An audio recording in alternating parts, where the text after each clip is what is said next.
Well, welcome back, super secret spaceship man. We'll call Chip for this for this episode. Good to have you back on, man. And for those watching, we're gonna chat a little bit about critical infrastructure stuff, and hopefully give a little more visibility to potentially some of the challenges. I guess on a global scale, we won't just isolate it to certain areas. Um, but I mean, yeah, I mean, I think you all have seen Chip before on the show with a different mask on. This time he looks a little less scary, ever so slightly, than the the Mm, prior mask. He's not the hitman anymore, coming in the darkness to you. But mhm. Chip, let's just open it up, and I mean, like, where are we? Like, if we start thinking about, let's just say, like a power grid in a country. I mean, what are some of the risks that you're seeing out there? And like what are some of the things that you might recommend, just again, kind of on a global scale? What are some of the basic things you would recommend an organization doing to try to help secure whatever the problems you're seeing are? Well, one of the things is most people don't know what critical infrastructure is, for example. So, as I tell people, that know nothing about critical infrastructure or we call OT, operational based technology, just look at your light switch. When you flip that light switch, it turns your lights on. Same thing, you turn the tap and the water comes on. You have a, cold water heater, an gas stove, your household appliances, right?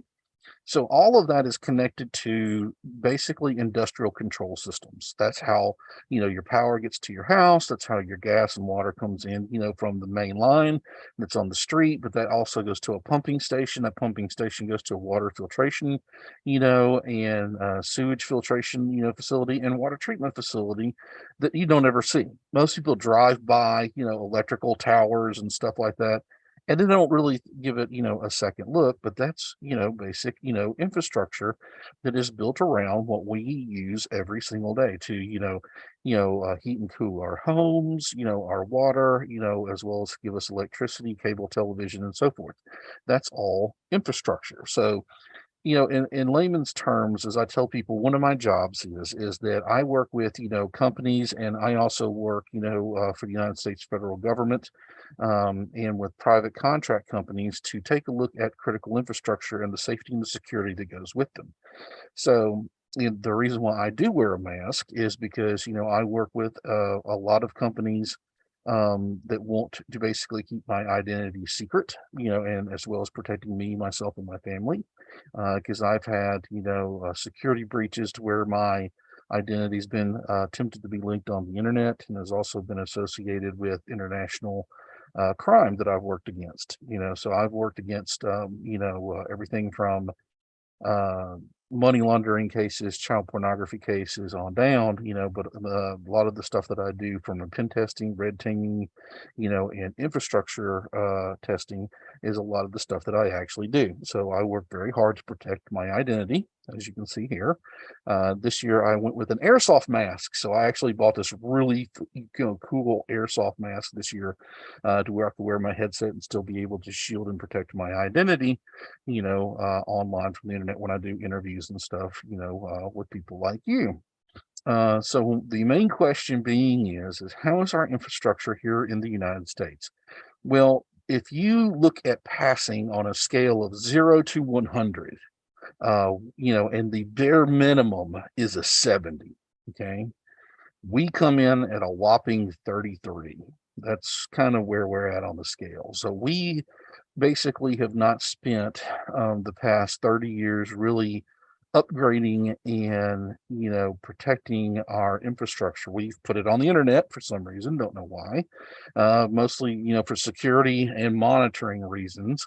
But we didn't take a look at that. Some of these systems didn't have cybersecurity and two-factor authentication and credentialization and stuff built into them. They just give them an IP address, they put it onto the internet, or they put it into their network, and it's kind of fire and forget. They don't think about the security of that device, because what does that device connect to? Well, it might connect to a steam valve, or it might connect to a water pump, and if it's publicly broadcasting its credentials or so forth, some bad guy might be able to use those credentials and turn that pump off. Now, Most of the time, these things have the ability to be overwritten because we can hand crank. In other words, we can go to that pressure valve and either turn it up or turn it down or turn it off. If something happens, but that can be masked, on the internet to where it looks perfectly fine. When it's actually causing chaos and so forth, within the actual infrastructure itself. So the United States as a whole, I'm not going to single out one state, but there's plenty of examples to take a look at. Really have to start spending, as I call green paper problem, money on, roads, trains, planes, automobiles, airports, power generation, substations, and so forth.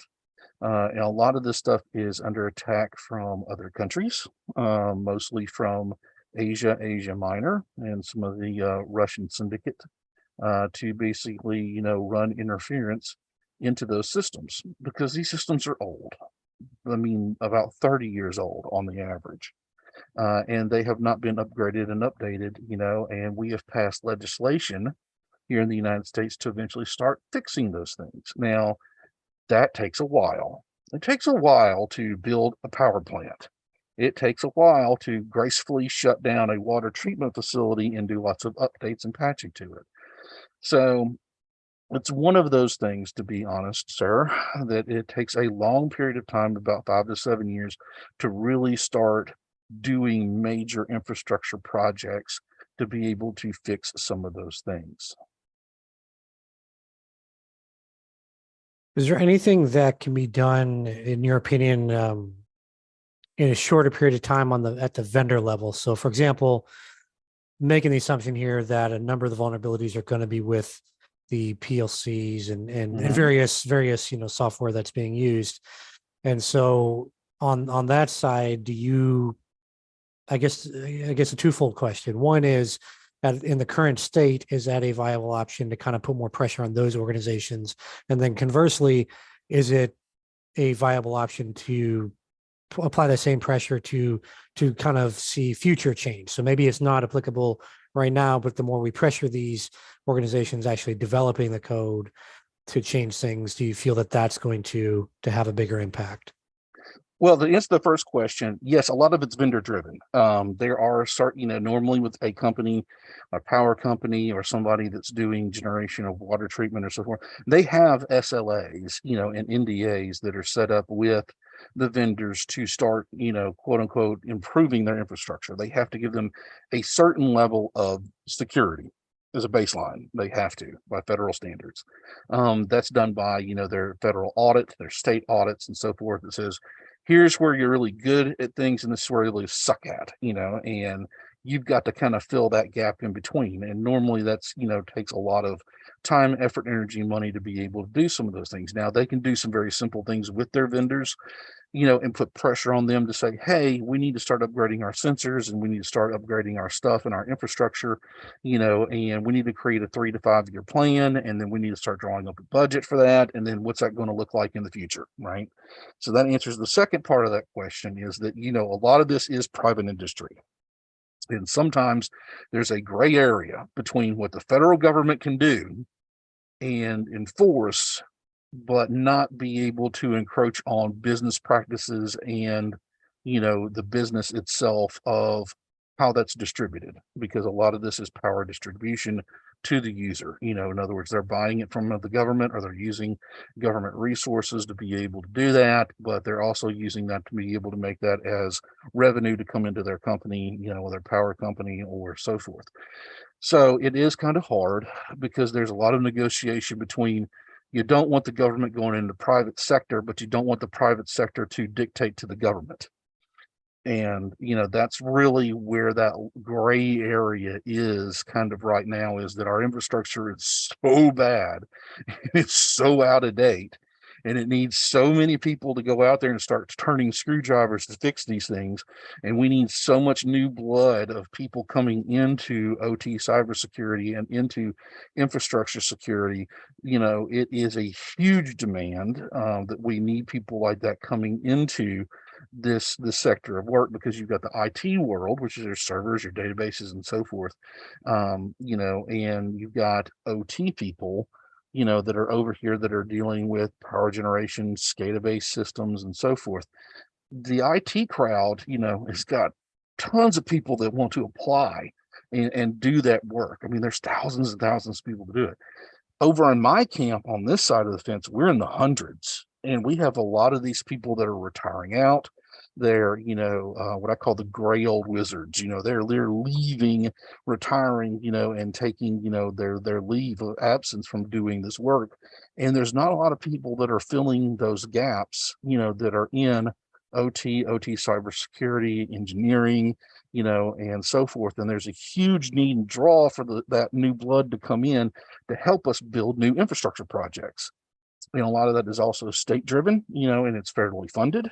And a lot of that, is something that, that we're really pushing in the United States is to, take our tax dollars and use them to the maximum benefit to repave roads, fix bridges, and also, work on being able to secure power and electrical facilities, from cyber attacks, as well as our nuclear capabilities with a lot of our nuclear power. I mean, we have 52 nuclear reactors in the United States, and their cybersecurity, not so good. Scary, but true. So you mentioned, I mean, getting more people in. So if someone is watching this right now and they're more on the infrastructure side and they're saying, look, I want to get in, I want to help, I want to do that. I mean, where do they go? What do they learn? Are there certs? Are there, like how do they actually learn the skills they need to, let's just say they want to have a 6-month pipeline or 90-day pipeline to be able to feel like they're qualified enough to apply for some of those OT jobs in cyber. Like what does that look like? What would you recommend they kind of go out and start, honing out on? And again, assuming that is someone that already has some IT, some cybersecurity, over on the IT networking side of things. And I'm glad you asked that question, because we have so many people that really that do want to get into this industry, because you have to have a little bit of engineering, a little electrical background, a little bit of water, know a little bit how water systems work and piping and so forth. And those are vocational based skills. That is something that you learn at a vocational based school.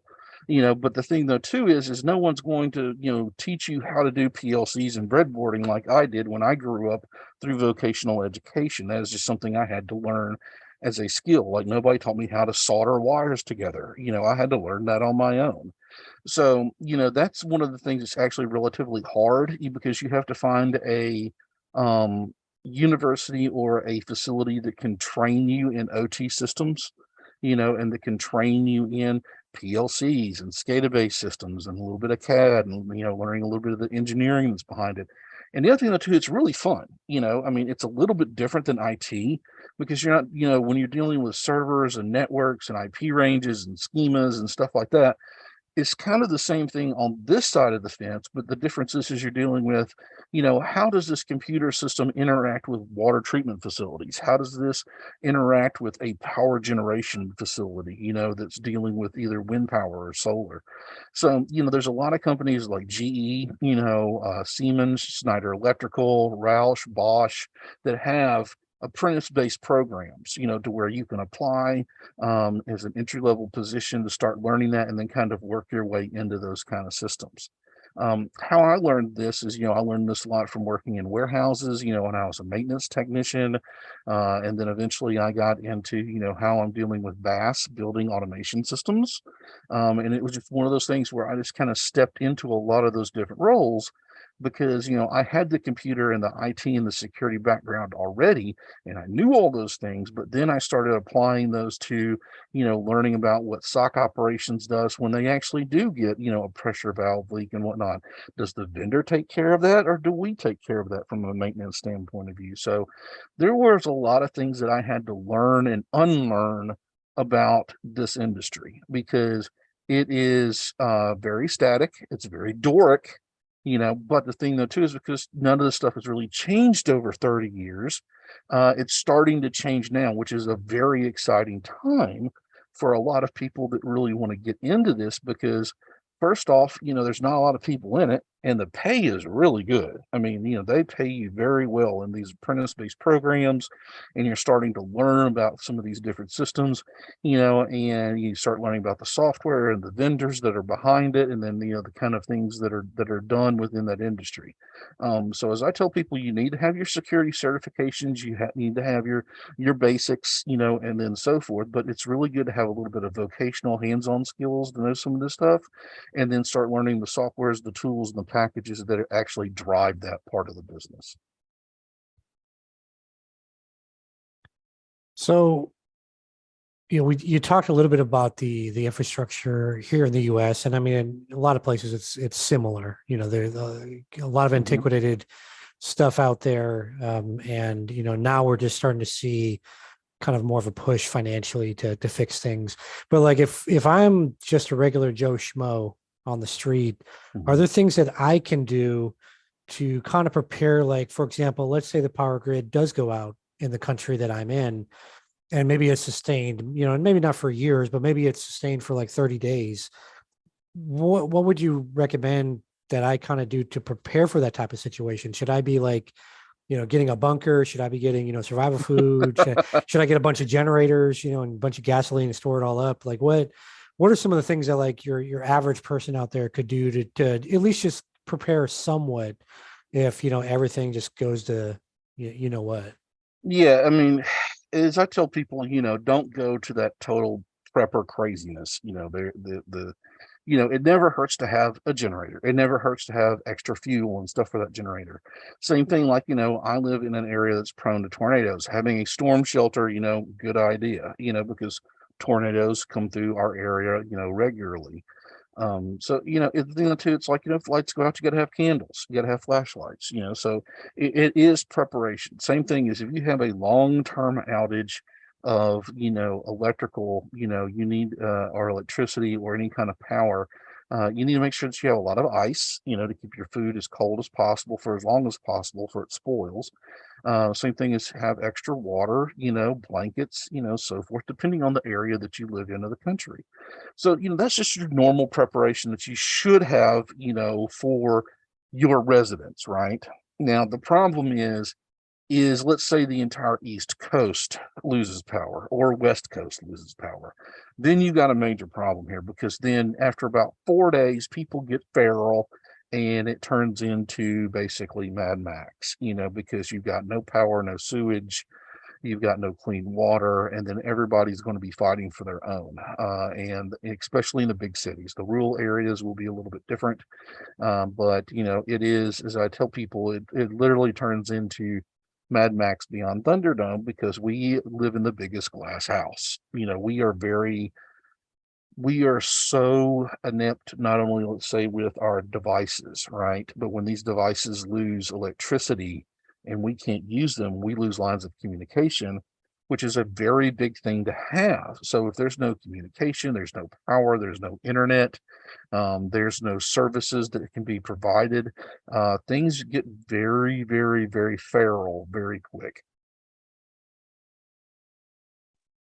So going back to the OT jobs, do you think, because I know there's going to be people watching this that are trying to get their first cybersecurity job, Mhm. do you think it's realistic for someone, let's say they have a background as like an electrical engineer and now they're trying to transition into cybersecurity as a Mhm. career path. Do you think it's realistic for someone like that to be able to come in and get their first job in OT cybersecurity, or do you think it's more realistic that they'll go more on the IT side first and then make that transition maybe in a couple of years? Well, if you're an electrical engineer, you have that choice where, you can dabble in IT, but you can work 100% in OT. Because OT, you're going, well, hey, I've got an electrical engineering degree, and I'm very interested in OT systems, and then they're like, oh, and I also have an IT background. That never hurts.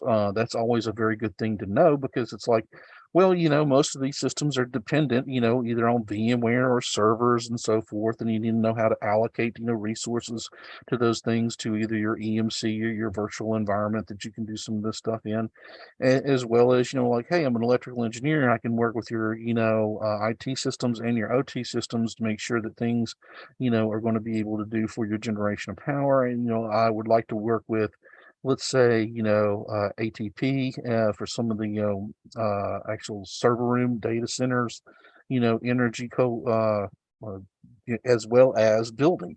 So it's a draw to where you can have an IT background and convert into OT. You can have an OT background and be very heavy in OT, but also start getting into cybersecurity. So it goes both ways. As I tell people, it's a two-way door. It swings both ways. And it's really good, but I'm going to be realistic here. It will take you about 2 to 3 years to transition from one to the next. You can't just snap your finger in 6 months and say, hey, I know everything about building automation systems. I've been doing this, now for a long time. And I mean, each individual one is different. So, it's never the same because, how people use and, distribute energy, water, steam is different. Now, some of the systems are very much the same, but how they're used is completely different. So, you have to kind of understand the situation and know how it works. So, knowing how to read, engineering, diagrams and stuff like that, really good. That's awesome to know. Same thing, like if you've got your Security Plus, Network Plus, Linux Plus, your A Plus, and then some of your, other CompTIA certifications, as well as having, other certs that are out there now, that does not hurt at all, because guess what? You're going to understand the security aspect that needs to be put into these OT systems that are very vanilla, that need to be locked down. So it's like, if I have a building automation system that needs to be up and have 5 nines and have an uptime of, X amount, and I can only do, a maintenance window of these certain times on these certain days, and sometimes these vendors, they only patch once every 6 months, sometimes once a year, depending on what the contract says. So you're like going, okay, I can't take the system down for the next 6 months. What's patching and stuff that I need to do when I have that small window of time that's actually there. So knowing those IT systems and OT systems and being able to get them more secure, quicker, and faster, awesome sauce, as I tell people. Now, for example, with the government now has standardized a policy put out by NIST that says, hey, if you do find a vulnerability, and you see the CVE and you see that it's actually affecting your systems, you have 14 days to be able to patch that system. So that means that normally after the last patch Tuesday, you've got 2 weeks, 14 days to start patching those systems that are within OT. If it's a 0 day, you have to do it the day of. Sometimes, depending on the criticality of the system, sometimes you can do it within a 30 to 90-day window, depending on the criticality that actually some of these things come out with. So I'm constantly looking at, what systems we have, and then what patches in 0 days and stuff that might be able to affect them. That comes from my IT background. And then I have to look at the OT side to saying, okay, what do these systems do? What do they affect? And then what is the window that I would have to be able to patch, control, maintain, and make sure that they're secure, for our clients, so they don't affect people. Because I tell people all the time, IT just affects data. Okay, that's all it does. I lost data, or I lost this. I can, hopefully retrieve that. In the OT world, this affects the physical world. So there's collateral damage that comes with this. So if I turn this system off, let's say it's a life-giving, life-caring system at a hospital, and I turn the power off to the NICU and to the ICU, I'm going to be killing people, right? I'm going to be killing people, I'm going to be killing babies. That's bad, right? So you need to make sure that those systems are safe and secure for that power that's inside that building automation system at a hospital. So, you have to understand the situation, you have to understand the scenario, and then you've got to communicate. You've got to be able to type emails and communicate with other people, including your vendors, to be able to make sure that these things are done safely and securely. And then you go through that reporting chain. I still report to the CIO, Chief Information Security Officer, and the CTO, the Chief Technology Officer. I only interface with those two people. So it's like, they need to know exactly what it is that I'm doing to help them protect their environment. So any final thoughts or wisdom you wanted to share around critical infrastructure, the security of it, of OT, and or career advice? Sure. One of the things I tell people is that, especially if you're just getting into this field, right, is to say to yourself what it is that you want to do, right? Do I want to work in, information technology? Do I want to work in operational technology? Do I want to work in, dealing with databases and servers and stuff like I did when I was back in the early 90s? I can't tell you how old I am. When we only had, what we call the red and the blue days. You had Oracle or you had Microsoft. So those are the two choices that we actually had to go into a degree to be able to do that. Now it's very wide open. There's tons of different IT jobs out there. There's tons of OT jobs that are out there. The key thing is to find something that you want to do that's going to make you happy. Okay. You don't want to go to a job and feel like, this is horrible. Why did I get into this? I spent all this money to get all this education. Now I'm in this job. I hate this job. I can't stand it. And I'm waiting for the sweet release of death. You don't want that. You want to find something that's going to make you happy, that's going to pay you for what you're worth, and then something that's going to be able to build your career to where, within 20, 30 years, you'll be able to, for, example, retire. Now, that might involve going to multiple different companies. That might be trying multiple different things. I started off as a bench tech at CompUSA fixing computers. That's how I originally started off. Most people don't even remember what CompUSA even was. But that's how I started off, was fixing computers. And then I kind of said, I don't want to be a bench tech all my life. I want to do something else. I want to get in the server world. So then I started working in servers. And then, I got my federal contracting license. And then September 11th happened. And then I spent a lot of time overseas. And then I was working with multiple different contracting companies and multiple different people and multiple different operations within a theater of war. Then I got wounded, got hurt, and then I came back to the United States. And then I worked exclusively as a contractor with the DEA, investigating the drug cartels. And then I spent a lot of time working in logistics, learning how a lot of this stuff, drugs, narcotics, people, fentanyl, I mean, all this kind of, illegal assets, start moving in and out of our country. So that was my first kind of dip into the OT world, was kind of learn how naval ships move stuff from one port to the next, right? How do 18 wheelers load and unload cargo? And then how is that, transversed, as well as trains, how do trains pick up cargo and move all this stuff around? Because it's a logistics operation. Now it's a logistics operation that's illegal, that you don't see, but a lot of these people, especially in the cartel world, they have a ghost fleet bigger than FedEx that you never see. You just don't see it. But that's how they're moving stuff in and out of the country illegally. As well as, we see third party goods, that come in that are, what they call fakey bakey, or, what I call Gucci flodge, stuff that's illegally made, in Asian countries and brought over here, where it's not a Louis Vuitton bag, it's not a Coach bag, it's an illegally made, product.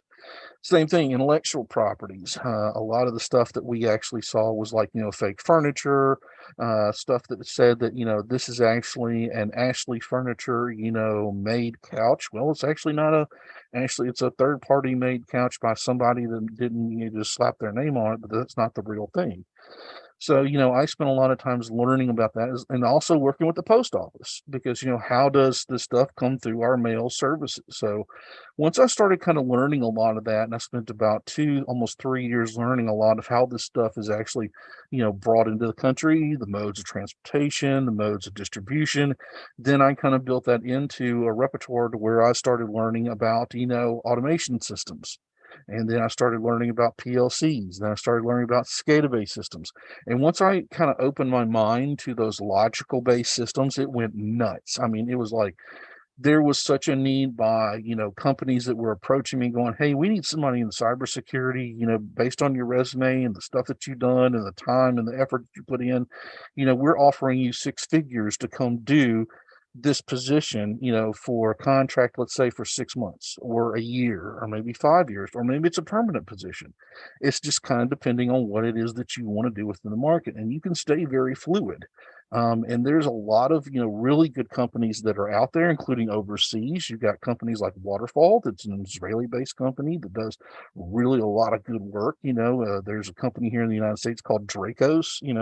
I've known Rob Lee for a long time, and Rob, has got a company and they work exclusively in the private industry, just dealing with, SCADA-based systems throughout the continental United States, so that, and other countries, they don't deal with anything government wise. They just deal with private companies dealing with OT and OT systems. And there's a lot of really good companies out there that are looking for really good, talented IT people and say, come in. We will train you. We will show you all this kind of stuff. We'll show you our tools and the stuff that we can do. And, you can culture that into a really, really good career, because you can keep that balance of IT stuff that you need to know and cybersecurity stuff, as well as OT stuff and logical based systems. So, as I tell people, it's up to you on how you want to choose that for your career. I can't really kind of tell you, but a lot of this is hands-on experience kind of stuff, and you'll fail. You will fall down on your face, but you got to keep trying and trying and trying again, and don't give up, because guess what? Once you kind of see at the end, as they say, at the end of the day, and after everything is said and done, what you're learning, nobody can take away from you. I mean, it is a really good learning experience to learn about, some of these systems and what they can and can't do, and then how you can build that into your repertoire, your career, and your resume to be able to find the position that you want.